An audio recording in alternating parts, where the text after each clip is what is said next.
서론적인 말씀을 나눴습니다. 서론적인 말씀을 나눴고 오늘 이제 이 인사말 처음에 인사말에 대한 부분을 우리가 나누는데 사실은 이제 보통 서신의 인사말은 말 그대로 정말 인사에 불과한데 바울 같은 경우는 좀 다릅니다. 바울은 이미 인사말에서부터 중요한 의미를 많이 담아내고 있어요. 그리고 제가 서론 시간에 얼핏 말씀을 드렸지만 이 로마서 같은 경우는 형식은 서신서가 맞는데 사실은 그 안에 면을 좀 이렇게 보면 논문 형태로 되어 있습니다. 그래서 서신의 형태를 빌린 논문 형태가 되어 있기 때문에 처음에 인사말이 사실상 논문에서 말하는 머릿말에 해당하는 형태를 갖고 이것과 이게 처음에 이제 서두에 서론적인 부분을 이야기할 때 논문 형태가 서론과 결론에 대한 부분, 서론에서 문제 제기한 부분을 결론에서 같이 한번 병행구로 가져옵니다.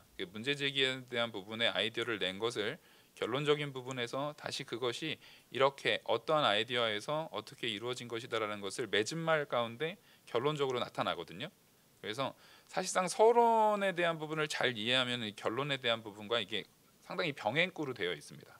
병행구로 되어 있고 그다음에 이제 본론에서는 크게 네 개의 형태로 구성이 돼 있어요. 그래서 1장 18절부터 4장 25절까지는 복음의 핵심이 무엇이냐를 이제 묻는 질문에 믿음으로 의롭게 되는 것이 복음의 핵심이다. 믿음으로 의롭게 되는 것이다라는 것을 거기에서 이제 다루고 있고 그걸 대주제로 가지고 쭉 그 안의 내용을 이제 신학적으로 표현하고 있습니다. 그리고 세 번, 그러니까 머릿말 그리고 이후에 두 번째가 그렇다고 한다면 세 번째는 그 복음은 우리한테 확신을 준다라는 거예요. 그 복음만이 사람한테 참된 확신을 준다라는 말씀을 5장 1절부터 8장 39절까지 그 복음만이 성도에게 확신을 줄 수 있다. 그걸 가지고 얘기를 하면서 그게 바로 복음만이 성도에게 확신을 준다라는 얘기는 다시 말해 이런 거예요. 성도는 불안합니다. 내 자신을 보면 도저히 구원받을 수가 없는 죄인인 것을 우리가 발견하잖아요. 그래서 이 복음만이 구원의 확신을 주는 것 자체가 우리에게 구원의 소망이 바로 복음이라는 거예요. 복음이 우리의 구원의 소망이다. 그럼 복음이 누구냐를 오늘 이제 본문에서 이제 나누죠. 복음 자체가 바로 어떠한 구조적이거나 형태적인 부분이 아니라 존재론적으로 예수 그리스도가 복음이심을 사실상 오늘 1장 1절에서 7절에서 아예 우리에게 제시를 하고 계시는 거예요. 그래서 이 복음, 바로 우리의 복음이 우리 구원의 소망 되시는 것이 바로 복음이다라는 것을 또 말씀드렸듯이 5장에서 8장까지 그걸 가지고 쭉 또 설명을 하고 있습니다. 그 다음에 이제 네 번째로는 9장 1절에서 11장 36절까지 그럼 이 복음에 대해서 오해하는 사람들이 생기는 거예요. 이 복음에 대해서 그러면 믿기만 하면 아무것도 안 해도 되고 막 이런 오해하는 사람들이 막 생깁니다. 이스라엘 안에서 그 복음을 잘못 오해해서 생겨난 문제들에 대한 부분을 변증적으로 변론을 합니다. 그것은 옳지 않고 이것은 이렇게 세워나가야 됨에 대한 부분을 변론적으로 변증하고 마지막 이제 맺은 말 전에 본론으로 마지막으로는 12장 1절부터 15장 13절까지 사람을 변화시키는 복음의 능력, 그러니까 이것이 사람을 변화시키는 복음의 능력이라는 것이 사람이 스스로 노력해서 변화된다는 것이 아니라 예수 그리스도께서 우리에게 변화시키시는 능력을 행사하신다라는 거예요. 그래서 그 부분을 가지고 또 쭉 설명을 하고 마지막 맺은 말 15장 14절부터 마지막까지는 아까 말씀드렸듯이 서론의 오늘 1장의 내용과 마지막에 맺은 말의 내용은 병행 구절로 중복되는 표현의 이제 구절이 많아요. 아예 원어 자체로는 거의 완전히 똑같이 베껴 쓴 것 같은 정도로 병행 구절로 되어지는 부분이 많습니다. 왜냐하면 그것이 서론에서 말했던 부분을 다시 한번 결론적으로 확증시키는 거거든요. 그래서 이런 구조의 형태를 가지고 이 로마서는 구성이 됩니다. 그래서 우리가 그 로마서를 사실상 논문 형태이기 때문에 그 크게 지금 맺은 말과 머릿말을 빼고도 본론이 네 가지 부분으로 나눠졌지 않습니까? 그 네 가지 부분을 사실상 굉장히 자세하게 또 함축적인 의미로 포함하고 있어요. 근데 이게 사실은 바울이 로마서를 기록할 당시의 기록 자체는 함축적으로 하지는 않았어요. 그냥 그 사람들이 들으면 알 수 있는 용어로 쓴 겁니다. 근데 우리가 들을 때는 함축적이에요. 왜냐하면 문화권이 다르고 상황이 다르고 환경이 다르고 경험해온 경험의 가치가 다릅니다. 그러다 보니까 그때는 그냥 딱 말하면 알아듣는 것을 지금 여기에서는 설명을 해줘야 되는 거예요. 예를 들어서 오늘 우리가 오후 예배 끝나고 재직회로 모입니다. 지금 오후 예배 끝나고 재직회로 모입니다. 딱 이 몇 글자 안 되는 말로 지금 제가 말씀드렸잖아요. 근데 여기 다 알아들으셨죠? 다 알아들으셨어요. 왜냐하면 우리는 그동안에 계속 오후 예배 끝나고 재직회를 했기 때문에 그래요. 우리 경험적으로 우리가 많이 했던 서로 약속에 의한 말들입니다. 근데 이거를 교회 처음 오는 사람이나 아니면 우리나라 사람이 아닌 이런 교회에 익숙하지 않은 사람한테 오후 예배 끝나고 재직회로 모입니다 딱 말하면 알아듣나요? 재직회가 뭔지, 혹은 신앙생활에 익숙하지 않은 사람은 오후 예배가 뭔지, 오후 예배는 몇 시에 있는지, 끝나는 시간은 몇 시인지, 그래서 재직회는 어떤 건지, 뭐가 재직회인지 이런 걸 다 모른단 말이에요. 그걸 다 설명을 해줘야 되는 거예요. 우리가 성경을 보는 게 딱 그렇습니다. 여기에서는 분명히 함축적으로 말하려고 하지는 않았어요. 알 수밖에 없는 이야기, 당시의 사람이면 되도록이면 아는 이야기를 가지고 얘기를 했습니다. 하지만 그것을 듣는 지금 이미 이로부터 2000년이 지난 시점에 현재 대한민국에서 2021년을 살고 있는 우리에게는 그게 해석되어지고 풀어져야 되는 함축적인 의미로 다가온다라는 거예요. 그래서 그 부분을 우리가 여기에서 이제 표현을 하면서 풀어나가면서 이걸 해 나가야 되는 작업들이 있습니다. 그래서 이제 1절부터 보시면 1절 예수 그리스도의 종 바울은 지금 예수 그리스도의 종이라고 얘기를 하고 있거든요. 종은 우리가 이 단어 정도는 이제 성도 신앙생활 오래 하시면 거의 다 알아요. 둘로스, 그렇죠? 이 단어 정도는 이제 많이 압니다. 종이란 얘기예요. 노예란 표현이기도 하고 종이란 표현이기도 한데, 이 바울은 예수 그리스도의 종으로서 자기를 지칭하고 있습니다. 그리고 다른 저자들 같은 경우는 다 예수 그리스도라는 이 표현을 주로 쓰는데, 이 바울 같은 경우는 이 로마서 뒤에 이제 고린도전서 보면은 그리스도 예수의 종 바울이라고 표현을 합니다. 이제 바울은 그 표현을 자주 쓰거든요. 이 사본에서도 여러 사본이 있는데 이 본문을 그리스도 예수의 종이라고 표현한 사본도 있어요. 그만큼 이 바울의 성향상 언제나 그리스도 예수의 종, 이 부분, 이런 표현을 다른 저자보다 주로 많이 사용했던 이유는 뭐냐면 그리스도를 강조하기 위해서인 거예요. 우리의 메시아 되시는 그리스도를 강조하기 위해서 사도 바울은 언제나 그것을 이 본문 안에서도 병행적으로 사용을 합니다. 그러니까 아니 예수 그리스도나 그리스도 예수나 뭐가 달라요? 우리는 안 다르죠. 맞아요. 하나도 안 다른 것 같아요. 근데 사실은 이게 신학적인 내용에서는 강조점이 좀 다릅니다. 예수 그리스도라고 할 때는 역사적인 의미에서의 강조점이 있어요. 예수라는 역사 속의 인물에 대한 부분을 강조할 때 예수 그리스도가 훨씬 더 강조점을 갖습니다. 하지만 그리스도 예수의 종이라고 할 때는 여기서 오해하시면 안 되는 게 둘 다를 포함하고 있습니다. 둘 다 역사성과 메시아 되심을 포함하고 있어요. 강조점에 대한 이야기인 거예요.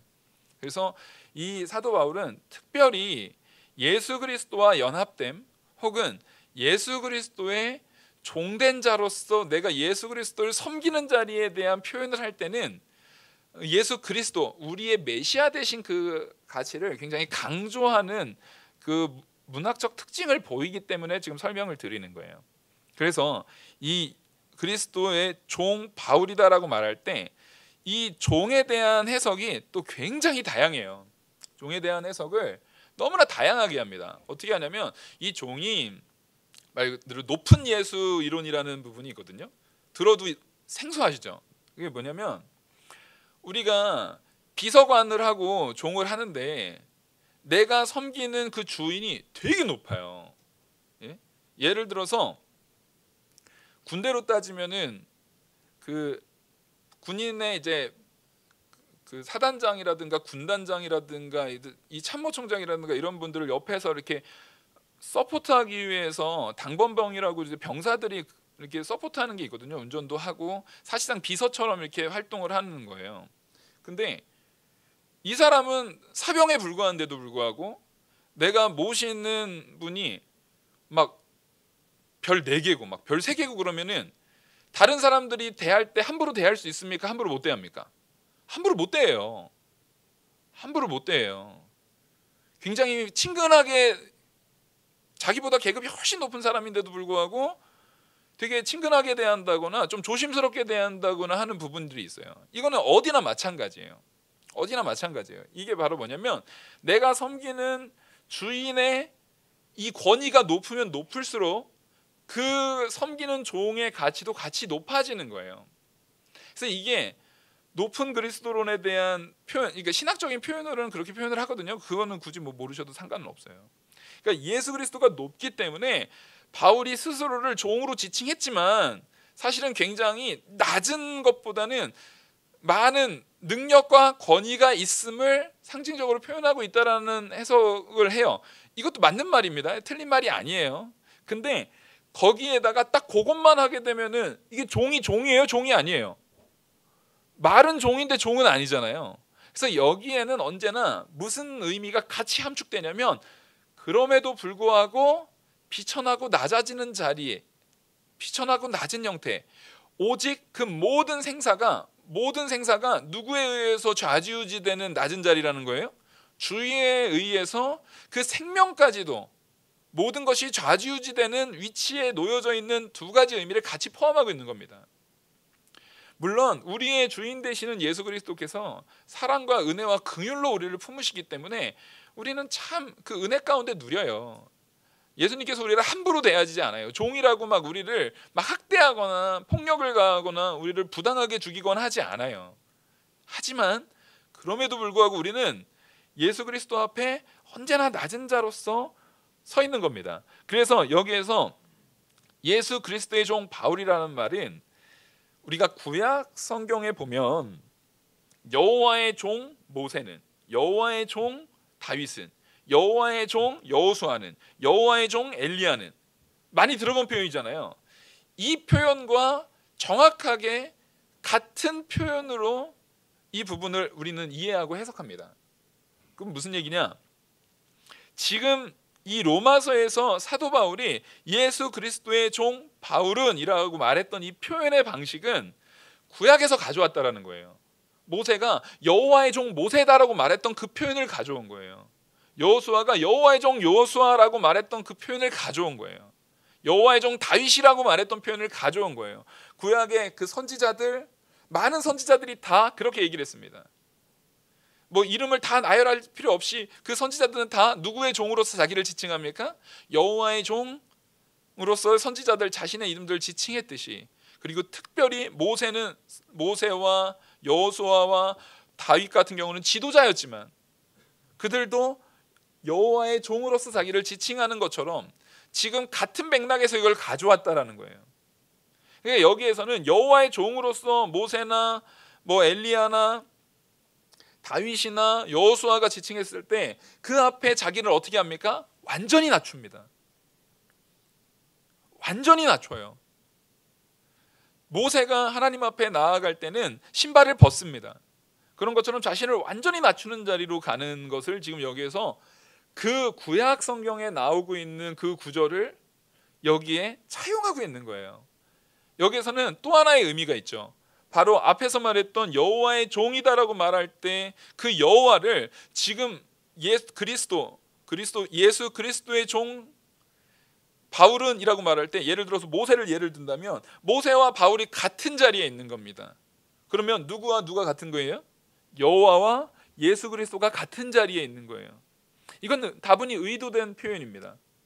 지금 예수 그리스도를 증거하는데, 복음 되시는 예수 그리스도를 증거하는데 구약에서 말하고 있는 메시아, 그리고 구약의 그 여호와 하나님과 동등한 하나님으로서 예수님을 표현하고 있는 거예요.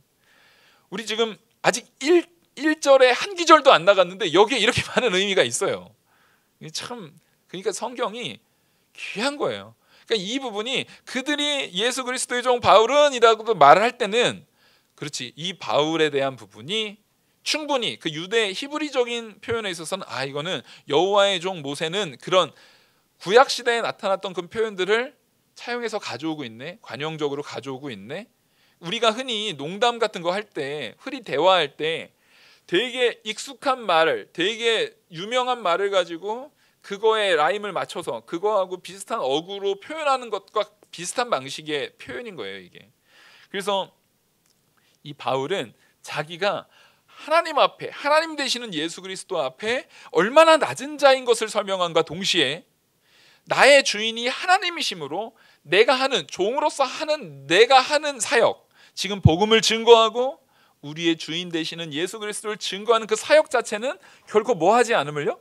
결코 낮은 사역이 아님을, 결코 하찮은 사역이 아님을, 두 가지를 같이 증거하고 표현하고 있는 겁니다. 그래서 그 이후에 사도 바울은 종 바울은 사도로 부르심을 받았다라고 자기를 지칭하고 있는 거예요. 내가 종이지만 내가 하는 사역에 있어서는 특별하게 하나님께서 그 사역의 중요도를 위해서, 중요한 가치를 바로 행하게 하기 위해서 자기를 어떻게 해요? 사도로 불렀다라는 거예요. 특별히 사도로 불러서 부르심을 자기가 하나님을 통해서 받았다라는 거예요. 이것까지도 앞에 말씀드렸던, 자, 모세도 하나님께서 부르신 겁니다. 다윗도 하나님께서 택하여서 부르신 거예요. 여호수아도 마찬가지예요. 모든 선지자들은 누가 부르신 거예요? 하나님이 불렀던 거예요. 이제 앞에서 설명했던 맥락을 이해가 되시죠? 이게 그런 맥락 속에서 자기도 구약 시대의 그 신앙의 선진들, 그 선지자들, 그 지도자들이 하나님의 능력과 하나님의 역사를 위해서 불렀듯이 자기도 부름 받았다, 이걸 말하고 있는 겁니다. 근데 여기서 사도로 부름받았다는 것은, 사도에 대한 부분은 사실상 굉장히 긴 설명이 필요해요. 근데 오늘은 우리가 본문을 해야 되기 때문에 이제 한 구절로 좀 다 압축을 시켜서 하면, 소명받은 자로서, 하나님 앞에 부름을 받아서 소명받은 자로서 공식적인 일, 바로 이 공식적인 일은 뭡니까? 따라하겠습니다. 복음 선포. 예, 복음 선포라는 공식적인 일을 위해서 부름받은 자들을 얘기하는 거예요. 왜냐하면 복음 선포라는 것은 누굴 증거하는 겁니까? 예수 그리스도를 증거하는 거거든요. 그래서 예수 그리스도를 증거하는, 예수님을 증거하는 일에 예수님께서 직접 제자들을 사도로 직접 부르셨다라는 거예요. 그래서 사도를 통해서 증거된 거예요. 그래서 성경은 구약 성경의 선지자와 신약 성경의 사도의, 선지자와 사도의 터 위에서 우리의 복음은 세워지는 겁니다. 그래서 구약의 선지자들도 계속 누구를 증거합니까? 예수 그리스도를 증거하는 거예요. 구약의 선지자들도 계속 예수 그리스도, 오실 메시아를 증거했던 거예요. 이제 신약의 사도들은 이미 자기가 함께 예수님으로부터 부름을 받아서 예수님과 함께 동행하면서, 함께 생활하면서, 함께 살아가면서 경험했던 그 예수님을 증거하는 거예요. 그러니까 이 구약의 선지자들은 오실 메시아를 증거했다면, 이 사도들은 이미 이 땅에 오셔서 우리를 위해서 십자가에 못 박혀 죽으시고 부활하시고 승천하신 그 예수 그리스도를 증거하는 역할을 감당하고 있는 겁니다. 그래서 선지자와 사도의 터가 합당히 세워지지 않으면 절대 복음이 바로 증거될 수 없어요. 구약은 빼고 신약에 역사하신 예수 그리스도만 증거하면 그건 올바른 예수님이 아닙니다. 구약에 이미 예언되고 증거된 그 예수님의 근거한 신약의 예수 그리스도여야 돼요. 마찬가지로 아직 예수님이 오시지 않았다라고 말하는 구약은 잘못된 겁니다. 이미 신약을 통해서 구원을 완성하신 예수 그리스도가 왔다라는 것을 구약 성경 가운데서 같이 포함해서 우리는 깨닫고 있어야 되는 거예요. 그래서 구약과 신약은 완전히 완성되었고 연속성 가운데 연결되어져 있다는 것을 우리가 깨닫지 않는다면 우리는 성경을 전혀 이해하지 못하고 있는 거예요. 그래서 지금 그 부분을, 이 사도로 부르심을 받았다는 것 자체가 공식적으로 하나님의 복음을 선포하는 일에 바울이 불려서 쓰임받고 있다는 거예요. 한 절 나가기가 쉽지가 않아요, 이게 참. 근데 이율은 좀 더 낫습니다. 뭐 많이 낫지는 않지만. 그래서 이 부르심을 받았는데 뭘 위해서요? 바로 하나님의 복음을 위하여 택정함을 입었으니. 하나님의 복음을 위해서. 복음은 복음인데 하나님의 복음이에요. 그럼 복음이라는 단어 자체는 이 유앙겔리오이라는 단어예요. 이것도 좀 들어보셨을 겁니다. 이거 사실은 이거는 두 가지 단어가 합쳐진 거예요. 유라는 단어는 이제 유앙겔로이라는 단어가, 유라는 단어가 좋은이라는 뜻이에요. 좋은이라는 형용사의 표현이거든요. 그리고 엥겔로이라는 단어는 전령. 그 전령이라는 것은 이제 로마의 그런 역사적인 배경을 좀 이해를 해야 됩니다. 로마는 계속 전쟁을 한 나라예요. 전쟁이 로마 건국부터 마지막 끝나는 로마가 패망하는 날까지 전쟁이 끊어진 적이 단 한 번도 없는 나라가 로마예요. 그래서 로마에서는 제일 기쁜 소식은 무슨 소식인 겁니까? 승리한 소식이에요. 승리한 소식이, 전쟁에서 승리한 게 그 로마에서는 제일 기쁜 소식이에요. 왜냐면 전쟁에서 승리하면 로마 시민권자들의 부가 올라갑니다. 이상하죠? 우리는 물건 많이 팔고 수출하고 이래야 내가 장사해서 돈을 벌어야 하는데, 로마에서는 시민권을 가지고 있으면은요, 물론 그 시민권을 가지고 있는 사람들은 자녀들이 군대로 가고 군인으로 들어가는 게 가장 큰 권위예요. 가장 큰 아주 영광스러운 일이에요. 그래서 내가 나가서 싸우지 않아도 우리 로마 군대가 이기잖아요. 그러면 이기면은 당연히 전쟁에서 뭘 얻습니까? 그 이제 전리품을 얻잖아요. 전리품을 얻으면 그 전리품을 얻은 걸 가지고 로마 사회 자체가 인프라가 좋아집니다. 사회 자체가 발전을 해요.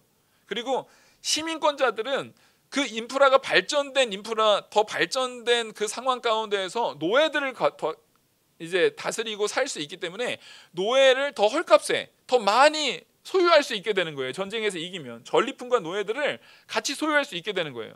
그러면 이들은 전쟁이 이겼다 하면은 내가 뭐 되는 거예요?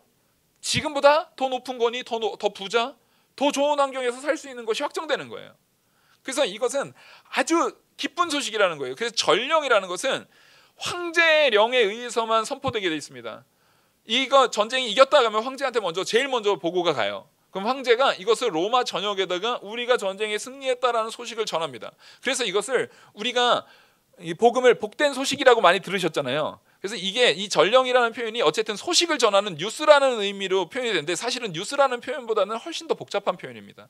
훨씬 더 전쟁의 이야기에 국한되어 있는, 전쟁의 이야기에 더 명확하게 그 의미를 담아내고 있는 표현이에요. 그래서 이거는 황제의 전령입니다. 이 복음은 황제 외에는 공식적으로 선언할 수 있는 사람이 있어요, 없어요? 없어요. 황제 이후에는 공식적으로 이 복음을 선언할 수 있는 사람이 없습니다. 그러니까 이 복음을 선언한다는 것 자체가 굉장히 중요한 의미예요. 굉장히 중요할 뿐만 아니라 아무나 할 수 있는 말이 아닌 겁니다. 아무나 할 수 있는 표현이 아닌 거예요. 그래서 이 황제가 이 전령을, 이 유앙겔리오이라는 표현을, 복음을 전했다라고 하는 것은 이건 진짜 기쁜 소식인 거예요. 그냥 오늘 가다가 나 10,000원짜리 주웠어. 기쁜 소식이죠. 오늘 나 오다가 10,000원 주웠어. 내가 오늘 떡볶이 살게. 좋은 소식인데, 그냥 우리가 흔해 빠진 좋은 소식에다가 이걸 표현하면 안 되는 거예요.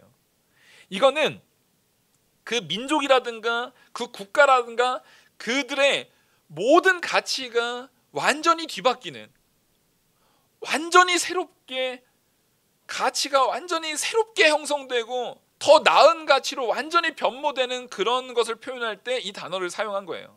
그러니까 사실상 그 소식 중에 제일 좋은 소식을 쓸 수 있는 단어, 제일 무게가 강한 단어를 표현한 게 이 단어를 가지고 표현한 겁니다. 그 복된 소식이 뭐라고 말하냐면 2절을 보시겠습니다. 이 복음은 하나님이 선지자를 통하여 그의 아들에 관하여 성경에 미리 약속하신 것이라. 자, 제가 앞서 말씀드렸습니다. 이 복음이라는 것은 선지자와 사도의 터 위에 서야만 복음이 분명한 거라고 말씀드렸죠. 바로 2절이 그걸 얘기하는 거예요. 이 복음은 하나님의 선지자를 통해서, 구약의 하나님의 선지자들을 통해서 선언되었던 누굽니까? 오실 예수 그리스도를 얘기하는 거예요. 제가 이건 앞에서 1절에서 설명할 때 이 부분을 설명했기 때문에 이해하셨을 줄 믿습니다. 그래서 그 선지자를 통해서 아들에 관하여, 아들 바로 우리 주 예수 그리스도를 얘기하는 거죠. 미리 약속하셨다라는 거예요. 그래서 구약의 신자들, 구약의 성도들은 누굴 믿고 구원받은 거예요? 오실 메시아를 믿고 구원받은 거예요. 이게 분명하게 여기서 증거되고 있는 겁니다. 그리고 3절, 그의 아들에 관하여 말하면, 자, 이 복음이 아들에 관해서 성경에서 미리 약속하신 거라는 거예요. 그러니까 복음을 뭘로 지금 연결시키고 있는 겁니까? 복음을 곧 아들 예수 그리스도와 연결시키고 있는 거예요. 복음이 일종의 어떠한 표현이라든가 막 그런 게 아니라 특정 인물로서 예수 그리스도와 연결시키고 있다라는 거예요. 이건 굉장히 중요한 가치입니다. 복음은 무엇이냐가 아니라 누구이냐라는 거예요. 복음이 뭐야가 아니라 복음이 누구냐가 맞다라는 거예요.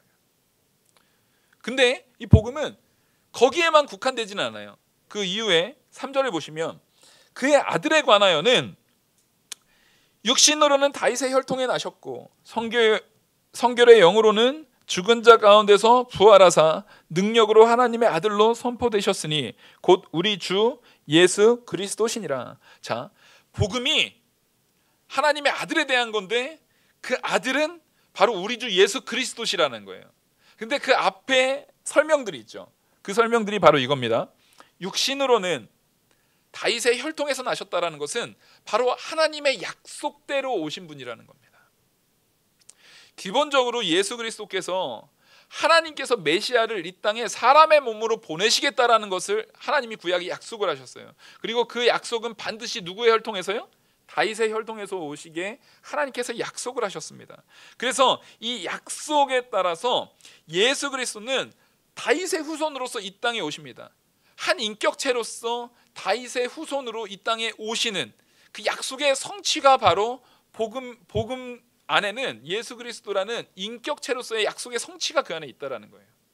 뿐만 아니라 이 육신적으로만 머무는 것이 아니고 성결의 영으로는, 이 성결의 영이라는 것은 하나님의 가치를 얘기하는 거예요. 그래서 이 본문을 통해서 하나님은 다윗의 혈통으로 나오는 인성과 육신으로서의 인성과 성결의 영으로 나는 신성으로서의 하나님으로서 참 사람이고 참 하나님이라는 것을 지금 이 본문에서 표현하고 있는 겁니다.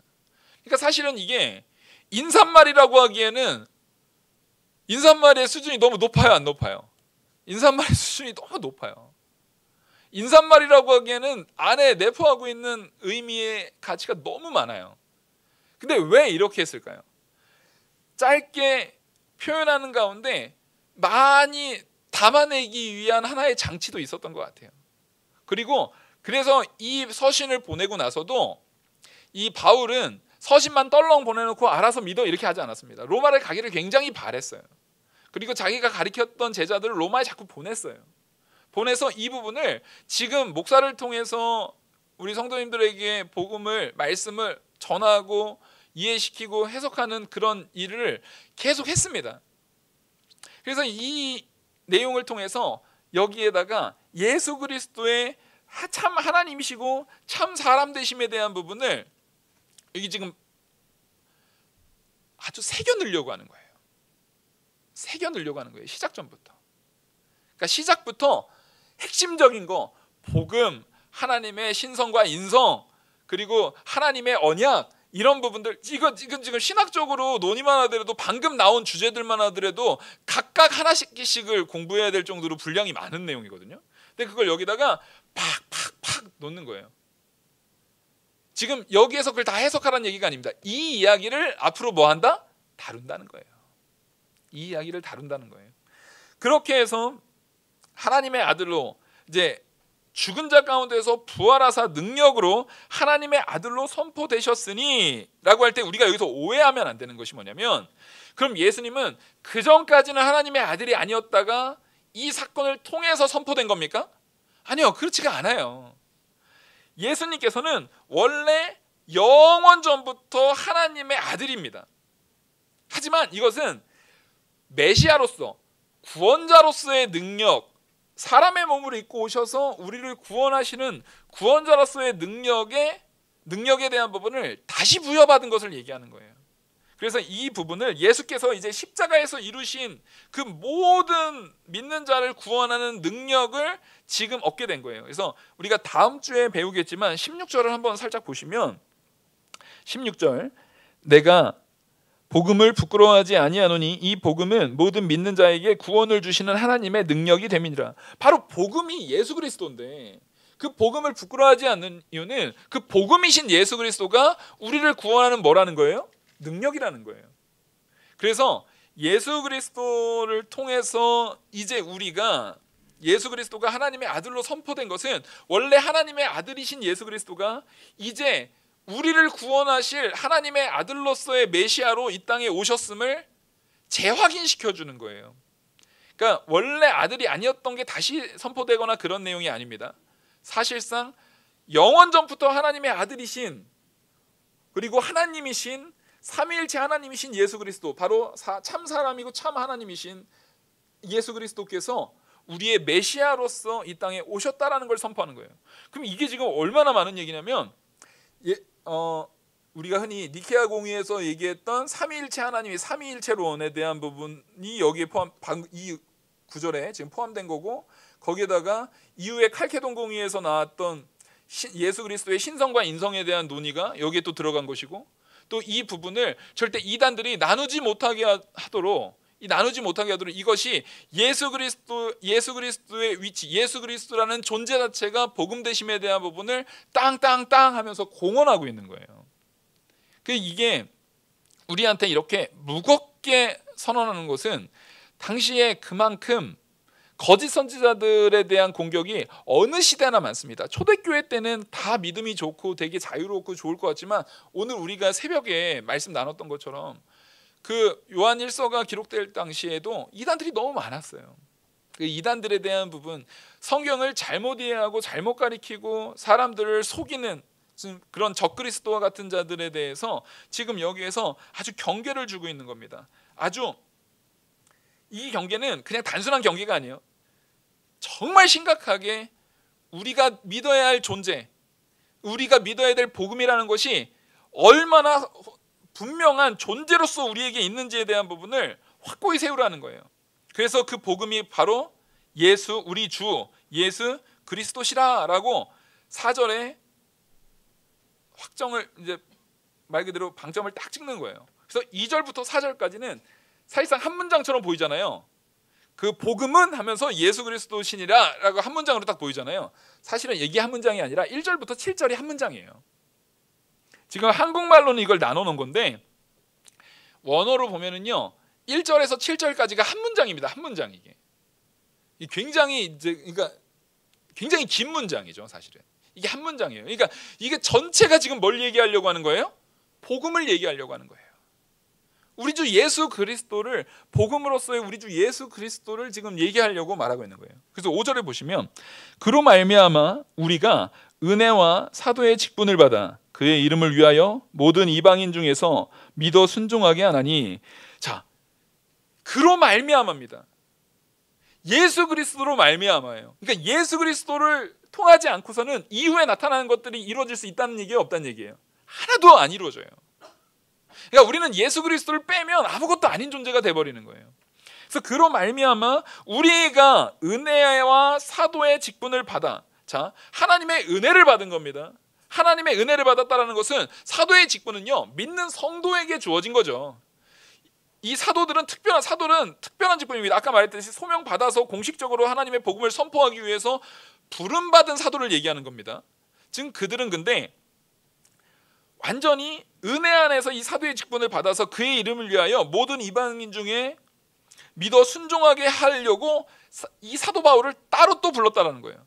그러니까 사도 바울은 당연히 복음을 위한 것은 모든 민족을 위한 겁니다. 자기 민족뿐만 아니라 모든 민족을 위한 건데, 그 중에서도 사도 바울은 특별히 누구 전문으로 불렀다는 거예요? 이방인 전문으로. 네. 당연히 복음을 증거하는 건데, 저는 당연히 어느 교회를 가도 복음을 증거할 수 있죠, 목사로서. 근데 하나님께서는 저는 영화교회 전문으로, 영화교회 담임으로 세웠다라는 그런 개념과 비슷한 거예요. 그러니까 이 이방인의 사도로서 사도 바울을 불렀다. 이걸 지금 얘기하면서 6절을 보시면 너희도 그들 중에서 예수 그리스도의 것으로 부르심을 받은 자니라. 근데 이게 누구뿐만 아니라 사도들뿐만 아니라 성도들도 마찬가지라는 거예요. 그러니까 성도들도 마땅히 복음을 증거할 사명이 있다라는 거예요, 없다는 얘기예요? 있다라는 얘기예요. 그래서 제가 여러분들한테 이렇게 자세하게 알려주려는 이유는 여러분들도 이것을 감당해야 되기 때문에 그래요. 여기서 부르심을 받았다라는 것은 사도를 부르든 성도를 부르든 여기 성도들도 부르심을 받았다고 말하잖아요. 이 부르심이 초청의 의미가 아닙니다, 여러분. 한번 와서 한번 전해볼래? 이런 개념이 아니에요. 한번 와봐. 뭐 티켓 주면서 시간 되면 와, 이런 개념이 아니에요. 이게 초청의 개념이 전혀 아닙니다. 여기서 말하는 부르심이라는 개념은 초청이 아니라 하나님의 주권적인 행위예요. 여러분들은 택정함을 받은 거예요. 이걸 거부할 수 있나요, 없나요? 거부할 수 없어요. 여러분들에게 하나님이 은혜로 살려주신 거예요. 나는 하나님, 저는 지옥 갈래요. 전 죽을래요. 그런 거 거부할 수 없어요. 이거는 초청의 의미가 아니라 하나님께서 아주 그 하나님의 주권적인 능력으로, 행위로 분명하게 그냥 이걸 실체시켜버린 거예요. 공식적으로 선언시켜버린 거예요. 그래서 이것을 우리가 선택한 거면 내가 이거 할게요. 내가 초청 한번 받아들일게요. 티켓 들고 갈게요. 찾아갈게요. 한번 방문할게요. 그런 개념이 아니기 때문에 이것은 하나님이 부르신 거기 때문에 여기에서는 실패됨이 있나요, 없나요? 실패됨이 없다라는 거예요. 그래서 이것을 신학적으로는 유효한 부르심이라고 말합니다. 이걸 우리가 이후에 이제 8장에서 이 부분을 좀 다룰 거예요. 8장에서 이 부분을 자세하게 다루지만 지금 여기서 말하는 성도들도 택함을 입었다라고 말하는 단어, 이 택함을 입었다라는 표현 자체가 이건 꼭 적어 놓으세요. 이것과 옆에 8장 이제 유효한 부르심이라고 적으시고 이건 꼭 적어 놓으세요. 이건 되게 유효한 내용입니다. 유효한 부르심이라고 적어 놓으시고 거기에 8장 28절을 같이 적어 놓으세요. 같이 연결이 되는 겁니다. 하나님께서는 우리를 부르실 때 내가 스스로 결정할 것 같으면 유효하지 않죠. 왜? 우리는 언제나 성공할 때도 있지만 뭐 할 때도 있어요? 실패할 때도 있거든요. 이랬다가 저랬다가 왔다 갔다 막 이러거든요, 우리는. 근데 하나님께서 부르시는 하나님께서 택하심의 역사는 실패됨이 없어요. 그래서 유효한 부르심이에요. 절대 이게 취소되거나 실패되거나 그런 내용이 없다라는 거예요. 그래서 하나님께서 우리를 그렇게 부르셔서 7절 로마에서 하나님의 사랑을 받고 성도로 부르심을 받은 모든 자에게 하나님 우리 아버지와 주 예수 그리스도로부터 은혜와 평강이 있기를 원하노라. 이건 정말 딱 인사잖아요. 네, 인사 같지만 여기에서도 분명히 우리에게 말하고 있는 것이 뭐냐면 이 성도들을 거룩한, 이제 우리가 구약 시대에서 성도를 지칭할 때는 거룩한 자들이라고 표현을 합니다. 그게 그러니까 성도라는 의미 자체에는 뭐가 포함되어 있는 거예요? 내포되고 있는 거예요? 거룩함이 포함되어 있는 거예요. 하나님에 의해서 유효한 부르심에 의해서 택함 받아서 구별되어진 거룩한 존재. 그렇게 성도라는 표현 자체에는 그게 있어요. 근데 이게 그 거룩한 존재다 이런 부분이 절대 생활 방식에 의해서 결정되는 게 아니다라는 걸 여러분 분명히 아셔야 되는 거예요. 유효한 부르심도 내가 갈게요. 친절하게 이렇게 불러주셨으니까 고맙네요. 그래서 막 바리바리 뭐 음식도 싸가지고 이렇게 왔어요 하면서 내가 생활 방식으로 젠틀하고 예의가 있고 막 이런 모습으로서 얘기를 하는 게 아니에요. 성도라는 것은 내가 생활 방식 속에서 혹은 환경 속에서 상황 속에서 착하고 또 친절하고 예의가 있고 이런 표현을 하는 게 아니라는 거예요. 더 분명하게 말하면 행위에 포함되어 있는 내용이 아니라는 거예요. 행위에 속해 있는 내용이 아니라는 거예요. 그래서 이 유효한 부르심 가운데 하나님께서 택정해서 성도다 불렀다라는 우리들이요, 저를 포함한 우리들은 따라하겠습니다. 행위에 의한 것이 아니라 지위에 의한 것이다. 우리는 지위로 지칭을 받은 거예요. 우리는 성도로 직분을 받은 거예요. 제가 목사로 직분을 받았으면 이 목사로 직분을 받았다고 해서 제가 다른 뭐 아버지로서 역할을 안 한다거나 남편으로서 역할을 안 한다거나 그러지 않잖아요. 근데 그럼에도 불구하고 목사의 직분을 받는 순간에는 목사로서의 품위와 목사로서의 인품, 목사로서의 가치를 유지해야 됩니까? 안 해야 됩니까? 해야 됩니다. 제가 목사로서 하면 안 되는 그런 품위에 없는 목사의 품위를 실추시키는 행동들을 하게 되면은 그런 큰 문제고 치리를 받고 큰 징계를 받아야 될 내용인 거예요. 우리가 성도된 것은 너희들이 보니까 삶이 착해, 그러니까 너희들은 성도로 내가 거룩하게 불렀어, 이게 아니라는 거예요. 유효한 부르심은 우리의 행위에 포함된 게 아니라니까요. 하나님께서 우리를 이미 창세전에 택해서 부른 거예요. 너희를 내가 지명하여 불렀나니 너는 내 것이다가 되는 거예요. 그래서 하나님께서 우리를 부르셔서 우리에게 성도의 지위를 주신 거예요. 그럼 우리는 지금 당장은 내가 성도로서의 모습이 연약하고 불안불안하고 제대로 못하는 모습이 있다 할지라도 마땅히 우리는 이후의 삶 속에서 성도의 지위에 합당하도록 삶을 살아야 됩니까? 안 살아야 됩니까? 살아나가야 되는 거예요. 지금 그래서 그렇게 우리를 부르시면서 그런 우리에게 그 예수 그리스도로부터 은혜와 평강이 있기를 원하노라. 바로 우리를 누가 도우신다라는 겁니까?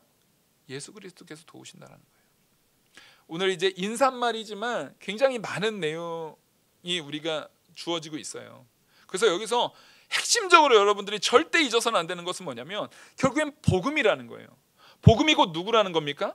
우리 주 예수 그리스도라는 겁니다. 우리 주 예수 그리스도는, 복음은 그러니까 복음이 무엇인가가 아니라 복음은 누구인가라는 거예요. 존재예요. 근데 예수 그리스도이기도 하지만 또한 우리가 예수 그리스도의 무엇을 믿는 거죠? 십자가의 보혈을 믿잖아요. 예수 그리스도가 행하신 모든 역사이기도 합니다. 복음은 예수 그리스도 자신이면서 예수 그리스도가 행하신 모든 역사예요. 그것을 우리는 믿는데 이 믿음을 누가 주셨다고요? 유효한 부르심 가운데 성도된 우리에게 하나님께서 주셨어요. 우린 그걸 믿고 그 은혜에 감사하면서 이 선지자와 사도의 직분을 감당했던 것처럼 성도된 우리도 지금 오늘 본문에서 사도 바울이 이 로마 교회들한테 예수 그리스도의 것으로 너희들도 예수 그리스도 것으로 부르심 받았던 것처럼 복음 증거하는 사역 가운데 쓰임 받아야 되는 존재들이라는 거예요. 그것에 힘쓰는, 복음에 합한 자가 되는, 복음으로 생명을 얻는 참된 성도가 우리 영화교회 성도들이 다 되기를 간절히 소망합니다. 기도하시겠습니다. 은혜와 사랑이 많으신 하나님 아버지, 오늘 이 복음의 말씀을 가지고 로마서 1장의 말씀을 나눴습니다. 많은 이야기이지만 하나님께서 우리에게 꼭 필요한 말씀들로 이 로마서를 꽉꽉 채운 줄 압니다. 그것이 우리 안에 성령의 지혜를 통해서 새겨지고 우리 안에 완전히 기억되어서 그것이 우리의 삶 속의 순종으로까지 나올 수 있도록 은혜 내려 주시옵소서. 이 모든 말씀 살아계시는 우리 주 예수 그리스도의 이름으로 기도 올리옵나이다. 아멘. 찬송가